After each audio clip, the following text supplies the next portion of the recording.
Good afternoon, everyone. I'm Vikram, and I am here to represent Pavakah Energy. So we know the problem of affordable clean energy, right? And there are multiple options, and all of them require high investment. What we are trying to do is develop an affordable alternative for the clean energy in the form of photovoltaic paint.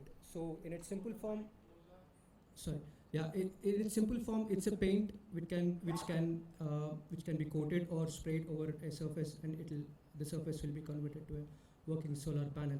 So that's what we are trying to do. Why this solution?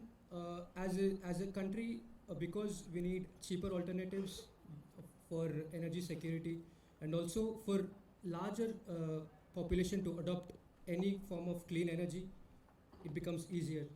And also, as a country poised to grow economically in the next coming decades, we need alternatives, all available options. So I started this work in 2019. Back then it was just a whiteboard and a computer working on the theoretical problem.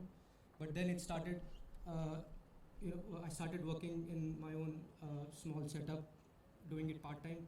And now I'm a full-time founder, incorporated this company. So the advantages of this solution is cheaper manufacturing process. It doesn't have to involve high capex, which goes into traditional solar panels in terms of fabrication facilities, clean room facilities, rare earth metals. And it is also sustainable, meaning that it can be recycled also. Solar panels, as you know, becomes very difficult to recycle after its lifetime, 20 years. Even though this solution has lower lifetime, it is still sustainable in that sense. Our team, I'm the founder and CEO of this company, Pavakah Energy, and I'm backed by an organization called Wilbay. They basically back researchers turned founders, help them, try to avoid costly mistakes when we're bound to make. And my ex-colleague Madhu is doing the validation experiments, and just last night I got some interesting data. Market opportunity is huge because, we'd like to target the industries, middle and low income industries, SMEs, because there are like 500,000 factories, warehouses in India.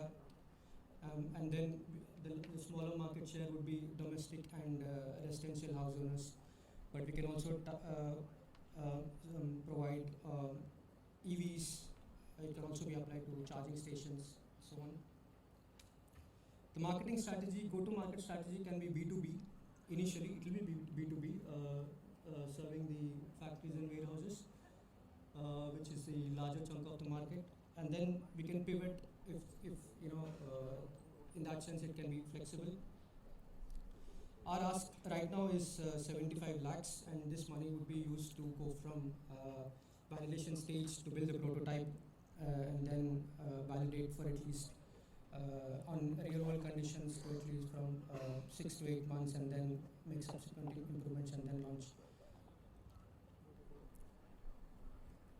The alternatives, our direct companies right now are these two. So one is Solaris, a Canadian startup started by Dr. Sam. Both are research phases, are in the research phase, and another startup called Apollo Power, an Israeli startup. There are many academic groups who work on similar problems, but none of them are being translated from academic knowledge to marketable products. So I would be the first person trying to do this in India. Yeah, if anybody has any questions, please feel free to contact me. Thank you. Thank you, Vikram. Of all the presentations I've heard so far, it's pretty clear, and I think you guys will agree, this is probably a most forward-looking, path-breaking in terms of core research and deep tech. So, all the best to you guys. Tell me, while we get Arula, just maybe a minute more, just so that you scare all the existing solar panel guys well enough. I mean, this is what true innovation really is, right? how will it work? Maybe just give us a minute. What, I just paint my walls, get an electrode into it and start tapping power? In a lab scale, yes, that's how it will work. But in real world conditions, realistically, it can be a two-step process. First, we would overlay electrodes and then paint, or it can be as simple as painting just like a normal paint. But then there are other challenges that we need to solve. What is the effect of moisture? What is the real lifetime? Because lab conditions are ideal, and real world conditions are much more difficult. So these challenges are there. Awesome. I would say Godspeed to them, right? All of you agree? Awesome. Keep at it. Thanks.